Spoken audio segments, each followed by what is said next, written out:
প্রত্যেকটা পাওনাদার কিয়ামতের ময়দানে দাঁড়াবে।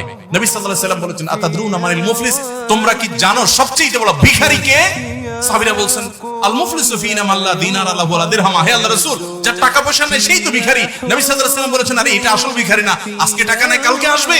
আসল ভিখারি হলো দুনিয়াতে বহু মাহফিলে ওয়াজ শুনতে আসছে, বহুত মাহফিলে ওয়াজ করছে, বহুত মসজিদ করছে, মসজিদের সভাপতি ছিল, ইমাম ছিল, সেক্রেটারি ছিল, হাজী সাহেব ছিল, গাজী সাহেব ছিল, কোরআন তেলাওয়াত করছে, দান সাদাকা করছে, সুবহানাল্লাহ পড়ছে, তাসবিহ পড়ছে, অনেক ভালো ভালো কাজ করছে। মাগার এই ভালো কাজ করে যে সওয়াবের পাহাড় নিয়ে গেছে কিয়ামতের ময়দানে আল্লাহর কাছে মুছে তাও দিয়া জান্নাত আশা করতে গেছে, তখন আয়েশা আল্লাহর কাছে হাজির হইছে একজনের, আল্লাহ এই লোক যৌবন কালে কলেজে পড়া অবস্থায় আমি রিকশাওয়ালাকে অন্যায় ভাবে অত্যাচার ভাবে আমাকে দুইটা থাপ্পড় দিয়েছিল, গরিব মানুষ কিচ্ছু বলতে পারি নাই, সেদিন কোথাও বিচারও পাই নাই, কারণ আমি রিকশাওয়ালা, তার অনেক ক্ষমতা ছিল। আজ হে আহকামুল হাকিমিন, হে সকল বিচারকদের বিচারক, হে সবচেয়ে বড় শাসক, হে রব্বুল আলামিন, আজ আমি বিচার চাই। আরেকজন এসে বলবে, আল্লাহ আমার জমির আইল ঠেল ছিল, বলতে পারি নাই, তার ছেলেরা অনেক পাওয়ারফুল ছিল, আজ আমি বিচার চাই। এক একজন হকদার যখন আসবে, তার ওই যে সারা জীবনের কামাই করা হজ উমরা সওয়াব এগুলা থেকে দিয়ে দিয়ে বিদায় দেওয়া হবে, হক দিয়ে দিয়ে বিদায় দেওয়া হবে। সেদিন তার টাকা দিয়ে বিদায় দিতে পারবে না, সওয়াব দিয়ে বিদায় দেওয়া হবে।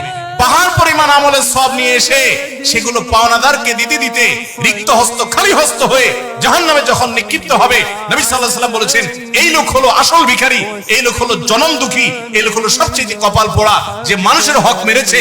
দুনিয়াতে আজকে তার সমস্ত আমল সমস্ত সওয়াবের বিনিময় দিয়ে তাকে মুক্ত হতে হয়েছে, খালি হাতে তাকে জাহান্নামে যেতে হয়েছে। অতএব অপরাধ এবং 2 নম্বর পথে কামাই করবেন, দেখতে খুব চকচকা ফকফকা লাগবে, মনে শান্তি পাবেন না।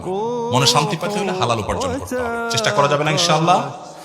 আল্লাহ আমাদের সবাইকে তৌফিক দান করুন, হিম্মত দান করুন, বাবাদেরকে মায়েদেরকে হিম্মত দান করুন, আমাদের মেয়েদেরকে হিম্মত দান করুন, পুরুষদেরকে আল্লাহ তাআলা হিম্মত দান করুন।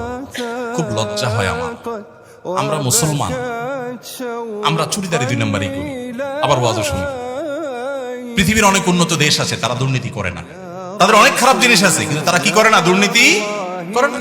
আপনি ইউরোপ আমেরিকাতে যান, আপনি জাপান কোরিয়াতে যান, আপনি পৃথিবীর উন্নত দেশগুলোতে যান, তাদের মধ্যে ঈমান নাই, তাদের মধ্যে অনেক জিনিস নেই, কিন্তু তাদের মধ্যে দুর্নীতি নাই, তারা অসৎ না, তারা অবৈধভাবে আরেকজনের সম্পদ আত্মসাৎ সাধারণত করে না। অথচ এটা আমাদের মধ্যে থাকা দরকার ছিল, আমরা নামে মুসলমান। মনে রাখবেন, ইসলাম শুধুমাত্র ওয়াজ শোনার নাম না, ইসলাম আমল করার নাম। এত কথা আপনাদেরকে বলতাম না, শুধু ওই বেশি বেশি ঠিক ঠিক বলছেন, এই জন্য এতগুলো কথা শোনালাম।